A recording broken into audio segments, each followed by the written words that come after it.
Salut à tous, bienvenue dans cette nouvelle vidéo, bien sûr concernant du QCM de biologie cellulaire pour la préparation des concours et des examens. Cette fois-ci, nous essayons de trouver plusieurs types de QCM, bien sûr avec des corrections et aussi avec le pourquoi commentaire, c'est-à-dire donc je vous invite de nous suivre jusqu'à la fin de cette vidéo et aussi de s'abonner sur la chaîne surtout afin de ne pas rater toutes les nouvelles vidéos. Le but c'est de réussir vos examens et vos concours. C'est ça l'essentiel. Donc allons-nous maintenant. Donc première proposition concernant le cycle cellulaire. L'interface est la période de temps qui sépare deux divisions cellulaires. La durée de l'interface est la même pour toutes les cellules eucaryotes. La phase G0 est une des phases de l'interphase. Lors de la mitose, les étapes suivantes se succèdent: prophase, prométaphase, métaphase, anaphase, télophase et cytodiérèse. La durée de la mitose est relativement constante, environ 1 heure. Donc voilà, parmi ces 5 propositions, lesquelles sont exactes. Donc je vous laisse un peu de temps pour réfléchir aux réponses.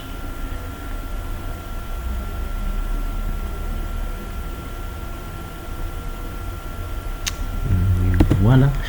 Donc les réponses justes concernant le cycle cellulaire. L'interface est la période de temps qui sépare deux divisions cellulaires. Lors de la mitose, les étapes suivantes se succèdent: prophase, prométaphase, métaphase, anaphase, télophase et cytodiérèse. La durée de la mitose est relativement constante, environ 1 heure. Donc pourquoi les autres sont fausses?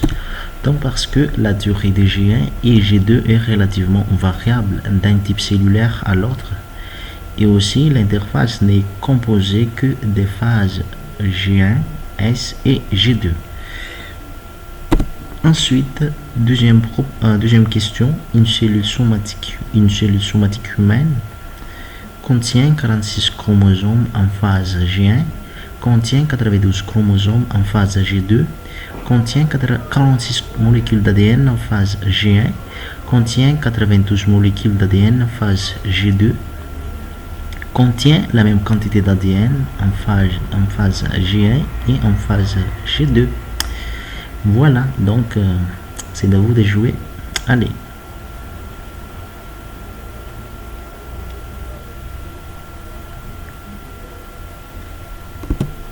Donc les réponses c'est A, C, D. Donc une cellule somatique humaine contient 46 chromosomes en phase G1, contient 46 molécules d'ADN en phase G1, contient 92 molécules d'ADN en phase G2. Pourquoi? Parce que 46 chromosomes en phase G1 et à un seul chromatide. Voilà. Donc un chromatide correspond à une molécule d'ADN. C'est pour cela 46 chromosomes égale 46 chromatides.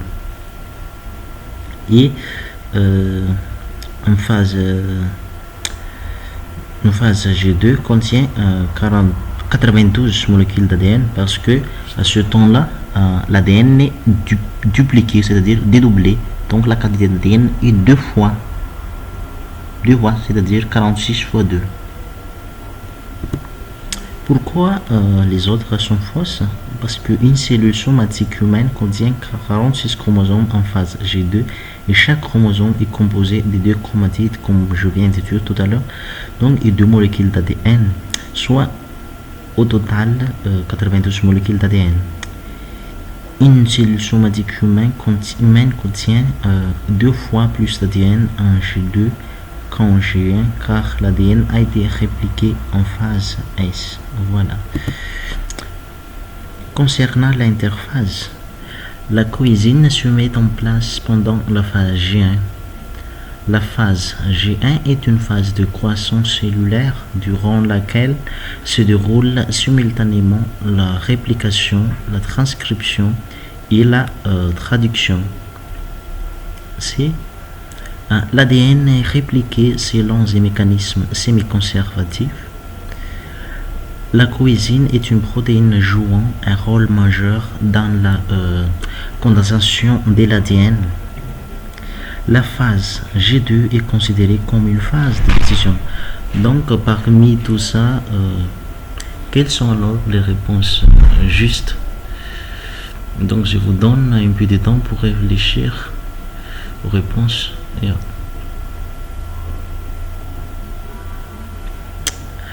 Voilà, donc, il s'agit d'une seule réponse. Donc, l'ADN est répliqué selon des mécanismes semi-conservatifs. Pourquoi les autres sont fausses? Oui, en tant qu'étudiant en scientifique, il faut toujours en tête cette question. Pourquoi? Donc, parce que la cohésine se met en place pendant la phase S. Donc, la réplication se déroule pendant la phase S. La cohésine maintient les chromatides sœurs accolées. Et la phase G1 est la phase des décisions et la phase G2 est une phase d'attente et de contrôle. S'il y a par exemple de lésions d'ADN, donc c'est la phase G2, phase de contrôle. Quatrième question concernant les centrosomes.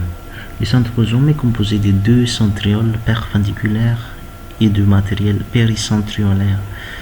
Les centrioles sont composées de microtubules très labiles. Le centrosome et l'ADN se dupliquent pendant l'interphase. Chaque centrosome fils est composé d'un centriole père et d'un centriole fils car la réplication est semi-conservative. Les centrosomes fils entrent dans la composition des pôles du fuseau mitotique. Voilà les 5 propositions et lesquelles ou laquelle sont exactes. Donc voilà la réponse. Le centrosome est composé de deux centrioles perpendiculaires et du matériel péricentriolaire. Le centrosome et l'ADN se dupliquent pendant l'interphase. Chaque centrosome fils est composé d'un centriole, le père, et d'un centriole fils car la réplication est semi-conservative. Les centrosomes fils entrent dans la composition des pôles du fuseau mitotique. Pourquoi B c'est fausse? Parce que les centrioles sont composés de microtubules très stables. Cinquième question concernant les différentes phases de la mitose. Lors de la cytodiérèse, les cytoplasmes des cellules filles se séparent grâce à l'anneau contractile. Les chromatides sœurs se séparent pendant la métaphase. L'enveloppe nucléaire se reconstitue pendant la télophase. La chromatine commence à se condenser en prométaphase. La chromatine commence à se décondenser en télophase. Donc, parmi ces 5 propositions, quelles sont les réponses justes? Je vous donne un peu de temps aussi pour réfléchir aux réponses.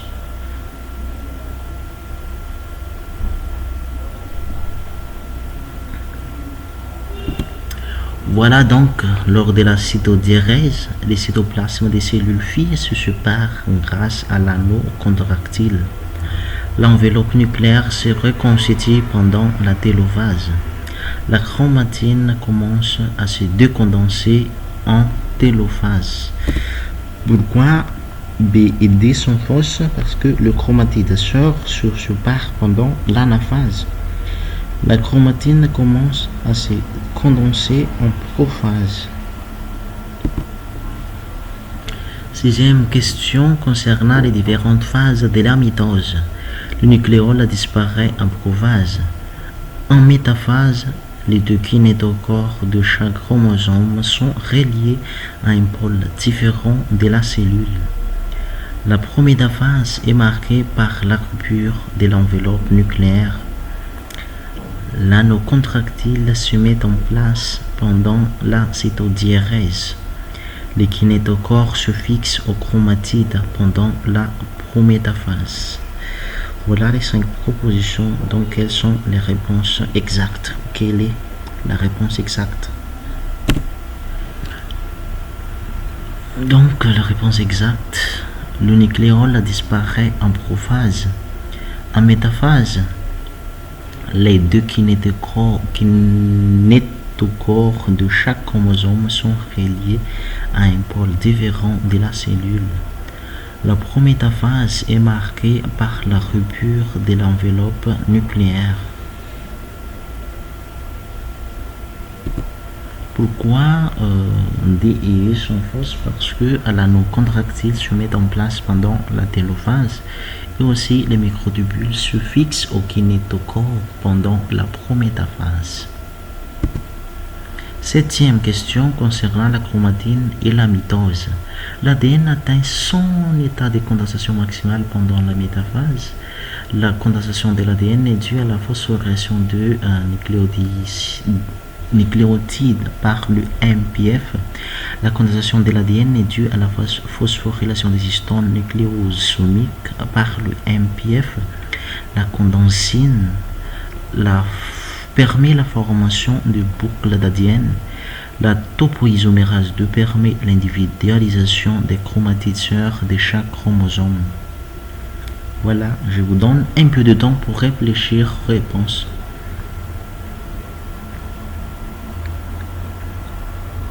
Voilà donc la réponse exacte. L'ADN atteint son état de condensation maximale pendant la métaphase. La condensine permet la formation de boucles d'ADN. La topoisomérase 2 permet l'individualisation des chromatides sœurs de chaque chromosome. Pourquoi B et C sont fausses? Bien sûr, parce que les nucléotides de l'ADN ne sont pas phosphorylés par le MPF et aussi la condensation de l'ADN est due à la phosphorylation des histones H, non pas des histones nucléosomiques par le MPF. 8e question concernant le fuseau mitotique. La mise en place du fuseau a lieu pendant la prophase. Les myosines sont des protéines motrices associées aux microtubules qui jouent un rôle majeur dans la mise en place du fuseau mitotique. Les kinétochores sont des portions d'ADN localisées au niveau des centromères.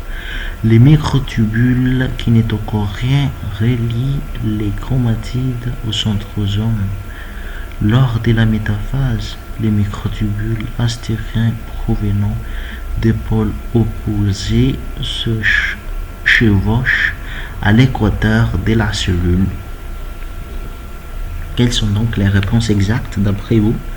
Je vous donne une petite soupape. Et c'est vrai, je pense.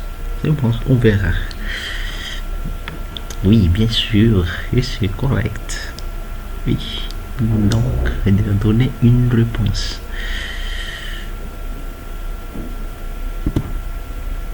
Voilà. Donc, et c'est fausse. C'est blague. La réponse est D et A. La mise en place du fuseau a lieu pendant la prophase. Les microtubules kinétochoriens relient les chromatides aux centrosomes. Pourquoi? Parce que les kinésines et les dinéines sont des protéines motrices associées aux microtubules et ces protéines jouent un rôle majeur dans la mise en place du fuseau mitotique. Les kinétochores aussi sont des complexes protéiques localisés au niveau des centromères. Les microtubules polaires provenant des pôles opposés se chevauchent à l'équateur de la cellule. Voilà donc le pourquoi des réponses fausses. 9e question concernant la mitose. La phosphorylation de l'amine par le MPF conduit à la rupture de l'enveloppe nucléaire. Oui. La phosphorylation des coésines par le MPF conduit à la séparation des chromatides sœurs. L'anaphase A se caractérise par un raccourcissement des microtubules kinétochoriens. L'anaphase B se caractérise par un allongement du fuseau mitotique. L'anocontractile est composé d'actine et de myosine. Voilà, je vous donne un peu de temps aussi pour réfléchir aux réponses.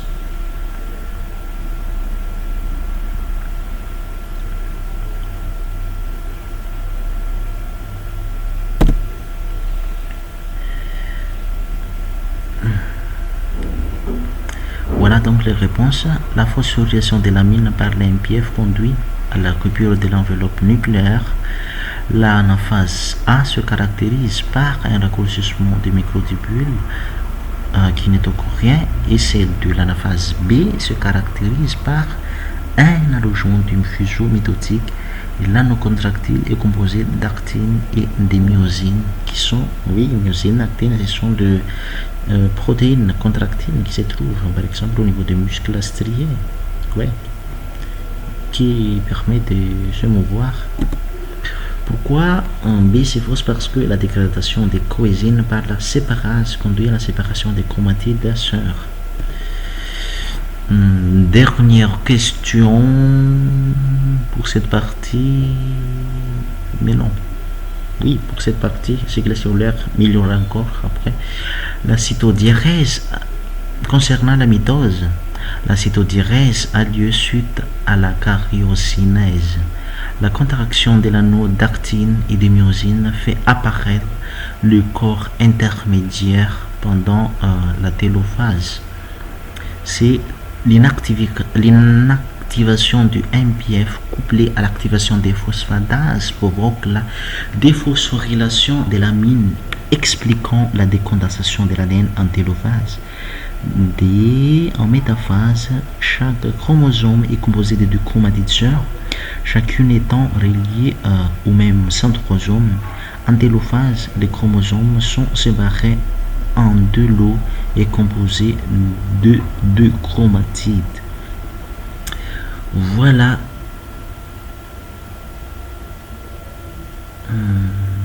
Ensuite, quelles sont donc les réponses? Une seule réponse. La cytodiérèse a lieu suite à la cariocinèse. Pourquoi les autres sont fausses? Parce que le corps intermédiaire est visible pendant la cytodiérèse et la déphosphorylation de l'amine explique la réformation de l'enveloppe nucléaire. Chaque chromatide est lié à un centrosome différent et en télophase, les chromosomes sont composés d'une seule chromatide parce qu'il y a la séparation des cellules filles. Voilà. Donc, suivant un QCM concernant la régulation du cycle cellulaire. Oui, on vient de voir les cycles cellulaires. Donc, maintenant, on va continuer sur la régulation de ces cycles. Oui, mais avant de continuer, je vous invite toujours à s'inscrire sur notre chaîne. Oui, cette chaîne est composée de plusieurs étudiants en médecine et aussi en sciences. Le but c'est de promouvoir le cours et aussi c'est de s'entraîner pour mieux préparer aux examens et aux concours. Donc si vous n'êtes pas encore parmi nous,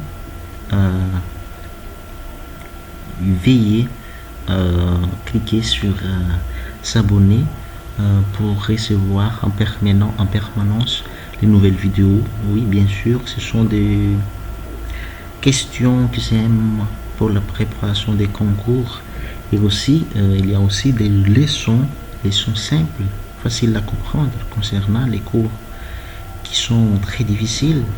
Donc voilà tous les avantages lorsque vous êtes abonné de la chaîne de cours de médecine et des étudiants en sciences. Voilà. Donc revenons à nos moutons. Maintenant, on va travailler sur la régulation du cycle cellulaire. Voilà, concernant la régulation du cycle cellulaire, une cellule peut passer du stade G1 précoce au stade G1 tardif s'il n'y a pas des signaux de croissance et de division dans le milieu. Une cellule peut répliquer son ADN sans devoir franchir les points de restriction. Il n'y a pas de point de contrôle pendant la mitose. Lors du contrôle en G2, des capteurs vérifient que la totalité de l'ADN a été répliquée. En phase G1, lorsque la quantité de nutriments nécessaires à la croissance cellulaire n'est pas disponible, la progression dans les cycles cellulaires est bloquée. Donc je vous donne quelques temps pour réfléchir aussi à la réponse ou aux réponses.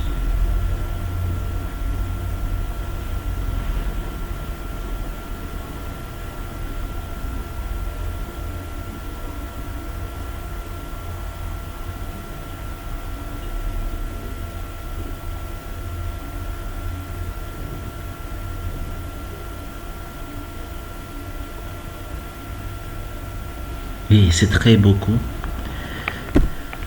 Donc maintenant, la réponse c'est D et E. Lors du point de contrôle en G2, des capteurs vérifient que la totalité de l'ADN a été répliquée. En phase G1, lorsque la quantité de nutriments nécessaires à la croissance cellulaire n'est pas disponible, la progression dans le cycle cellulaire est bloquée. Pourquoi DBC sont fausses? Parce que les signaux de croissance et de division sont nécessaires pour qu'une cellule puisse passer du stade G1 précoce au stade G1 tardif. Et aussi, la cellule réplique son ADN en S après avoir franchi le point de restriction en G1. Enfin, il y a un point de contrôle en métaphase. Concernant les CDK forment des dimères avec les cyclines et phosphoryles des protéines en utilisant un des trois phosphates du GTP. Le complexe cycline CDK associé à la phase M et le MPF, il est composé de la cycline B et de la CDK1. Au cours du cycle cellulaire, les quantités de CDK et de cycline varient. Chaque complexe cycline CDK reconnaît et déphosphoryle un groupe de substrats qui lui est spécifique. Chez les vertébrés, les cyclines se succèdent dans l'ordre suivant D, E, A et B. Je vous donne quelques temps pour réfléchir aux réponses.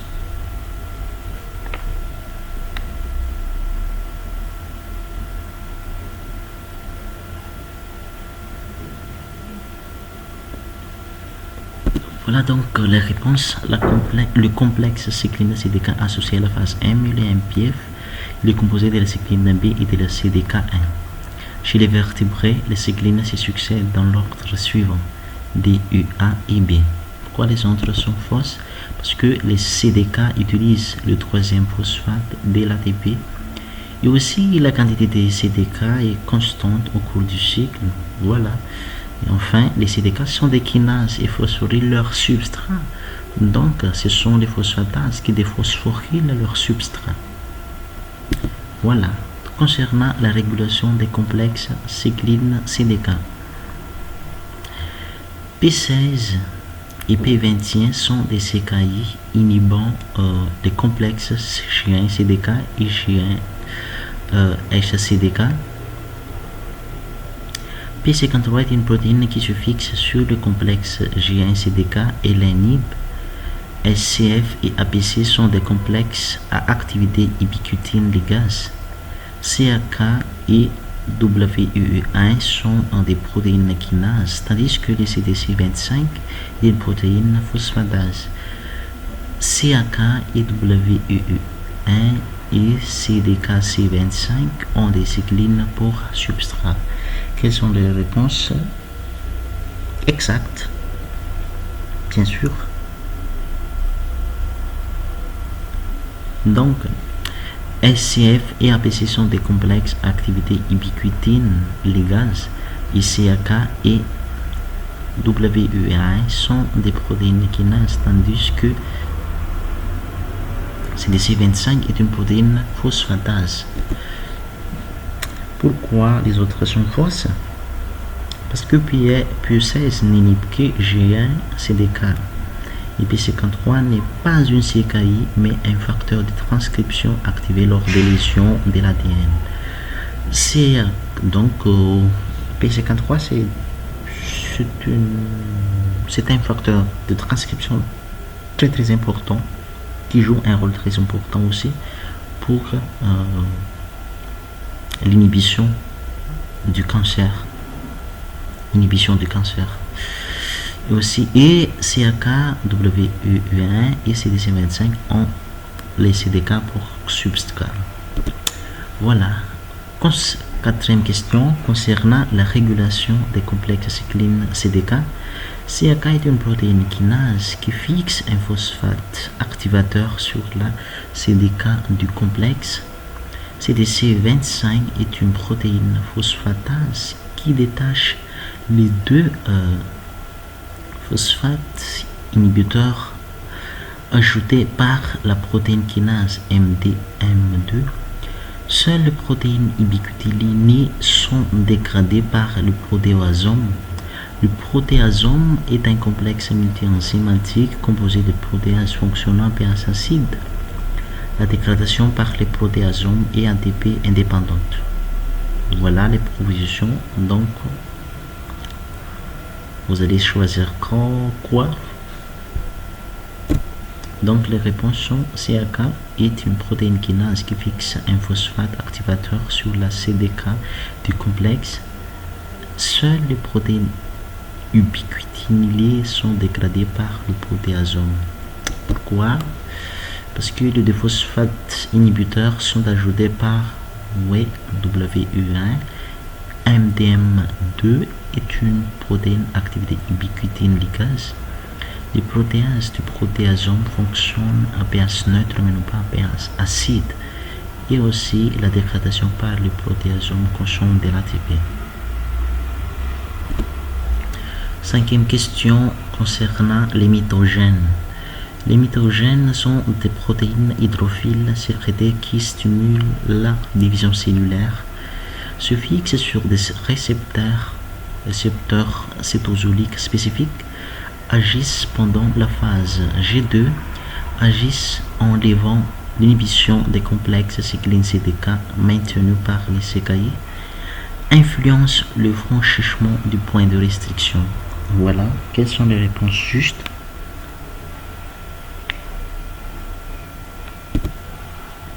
Donc les réponses justes sont: les mitogènes sont des protéines hydrophiles sécrétées qui stimulent la division cellulaire. Ils agissent en levant l'inhibition des complexes cyclines CDK maintenus par les CKI. Les mitogènes influencent le franchissement du point de restriction. Pourquoi B, C sont fausses? Parce que les mitogènes se fixent sur des récepteurs de la membrane plasmique et aussi ils agissent pendant la phase G1. Concernant MYC, MYC est une protéine régulatrice de gènes. La concentration intracellulaire de MYC augmente suite à la fixation mitogène sur un récepteur couplé à une protéine G. La concentration intracellulaire de MYC augmente suite à l'activation de la protéine GRAS et de la cascade des MAP kinases. MYC permet l'augmentation de la concentration cellulaire du facteur de transcription U2F. MYC permet l'augmentation de l'activité des complexes G1 CDK et G1S CDK. Voilà donc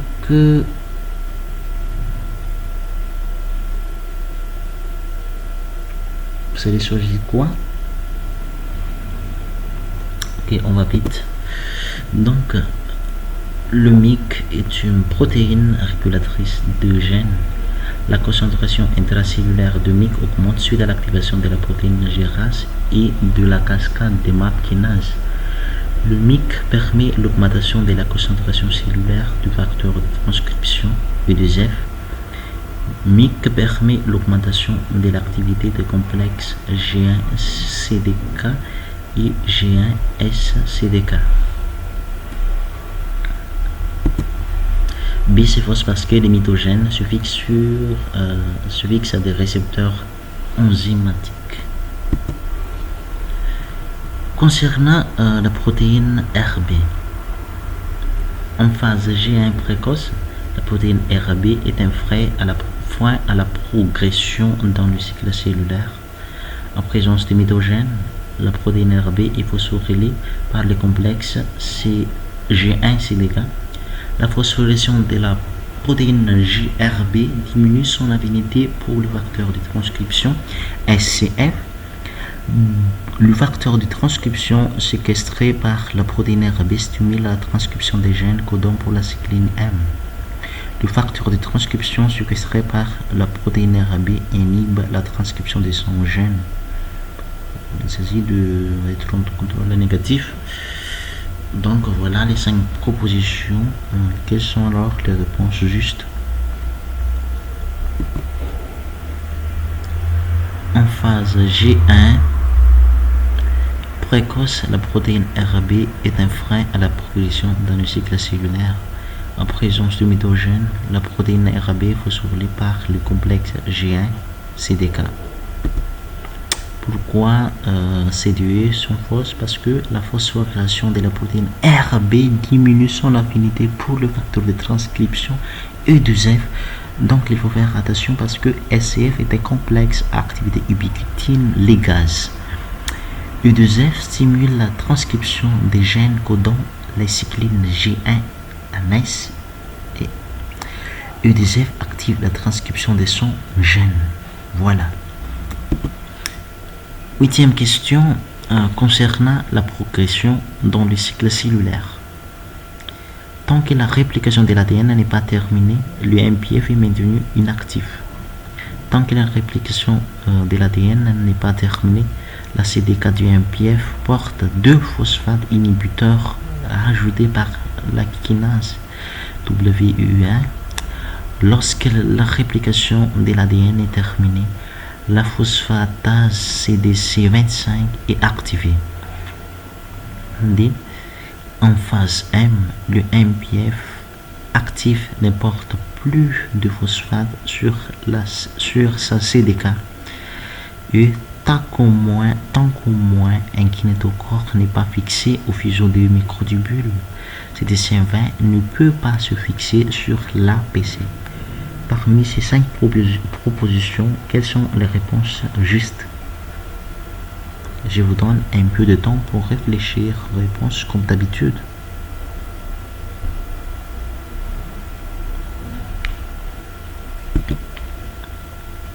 Voilà, donc, tant que la réponse de l'ADN n'est pas terminée, le MPF est maintenu inactif.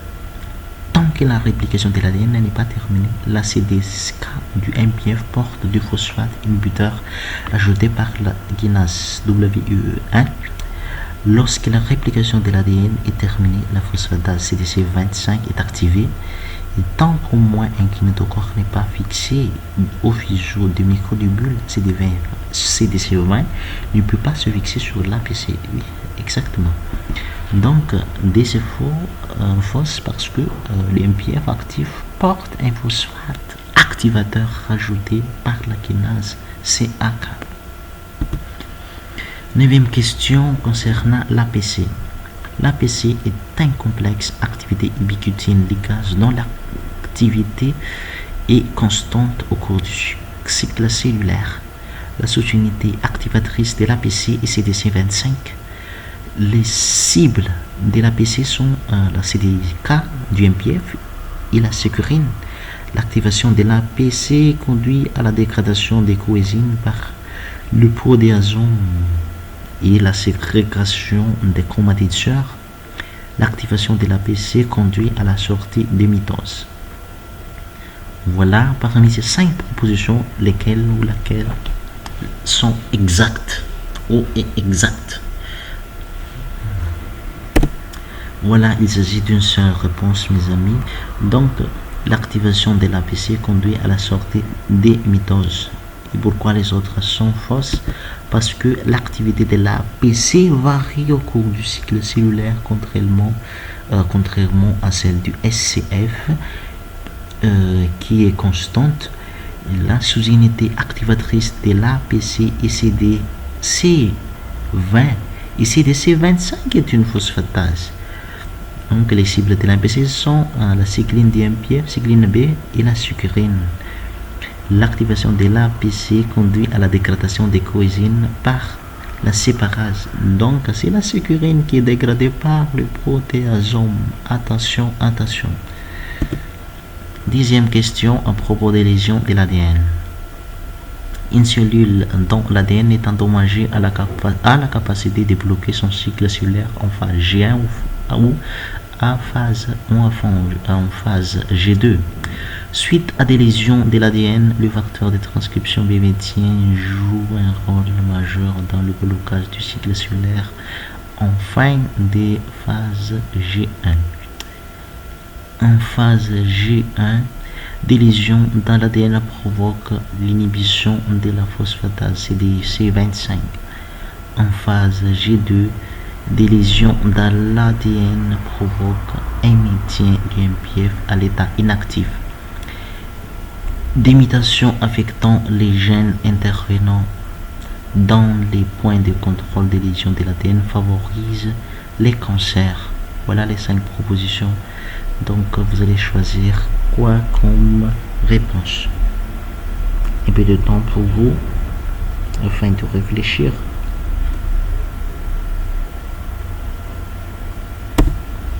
Voilà les réponses. Une cellule dont l'ADN est endommagé a la capacité de bloquer son cycle cellulaire en phase G1 ou G2 parce qu'il y a le contrôle. En phase G2, des lésions dont l'ADN provoque et maintient du MPF à l'état inactif. Des mutations affectant les gènes intervenant dans les points de contrôle des lésions de l'ADN favorisent les cancers parce qu'il n'y a plus de contrôle. Pourquoi B et C sont fausses? Parce que P53 joue un rôle majeur dans le blocage du cycle cellulaire en fin de phase G1. Attention, P21 est une CKI inhibiteur. En phase G2, des lésions dans l'ADN provoquent l'inhibition de la phosphatase CDC25 suite à sa phosphorylation.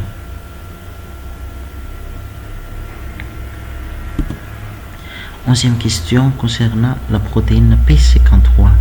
P53 est un inhibiteur de complexe cycline CDK. La concentration de P53 est faible dans les cellules normales. P53 phosphorylé reconnu par MDM2, une ubiquitine ligase. Dans les cellules où l'ADN est endommagé, P53 bloque l'entrée en phase S par l'intermédiaire de la CKI P26. Le gène codant P53 est muté dans plus d'un cancer sur 2. Voilà les 5 propositions. Quelles sont les réponses justes? Donc voilà les réponses. La concentration de P53 est faible dans les cellules normales. Le gène codant P53 est muté dans plus d'un cancer sur 2. Pourquoi les autres sont fausses? Parce que P53 est un facteur de transcription. Il est déphosphorylé et reconnu par MDM2. Et P53 bloque l'entrée en phase S par l'intermédiaire de la CKI P21. Donc, ils travaillent ensemble. 12. Parmi les complexes suivantes, lesquels sont actifs pendant la phase S? Cycline A CDK2, cycline B CDK1, cycline D CDK2, CDK4, cycline U CDK2, cycline A CDK6.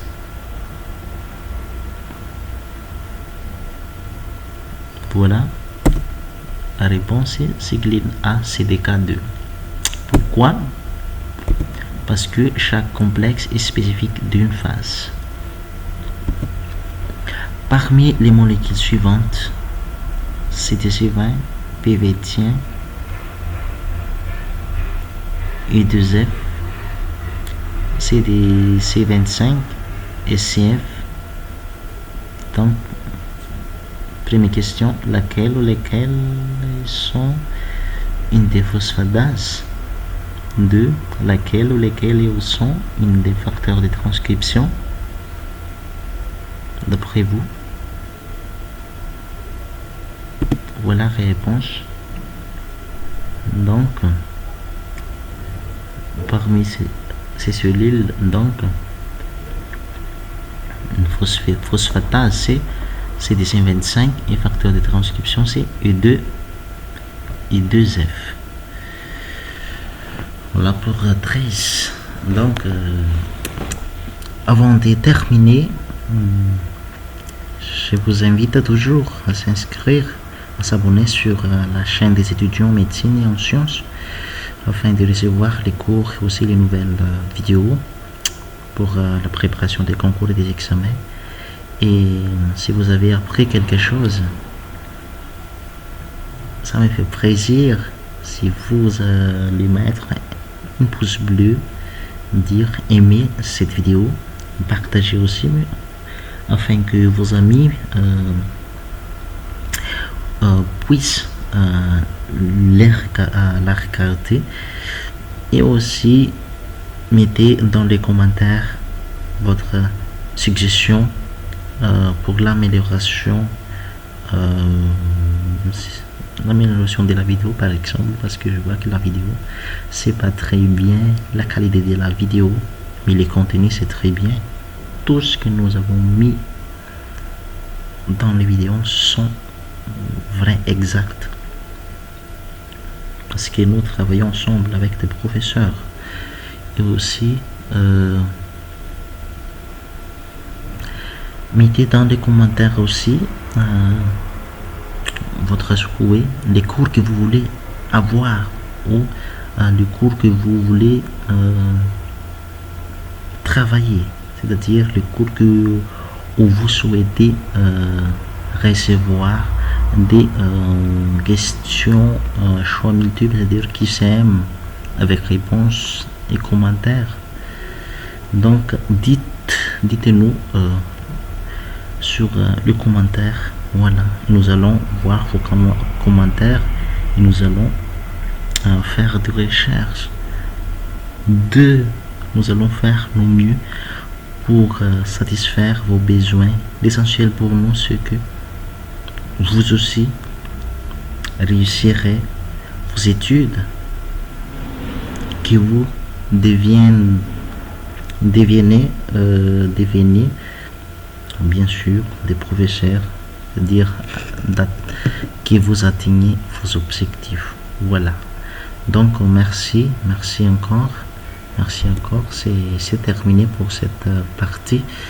Donc abonnez-vous pour ne pas rater les prochaines vidéos. Bien sûr, ce sera très intéressant. Aussi, nous allons essayer de voir les cours très difficiles. Voilà, parce que nous avons cette expérience, parce que nous étions aussi des étudiants comme vous, étudiants en médecine. Voilà, à plus, à bientôt. Voilà, donc inscrire sur cours de médecine et des sciences. Voilà.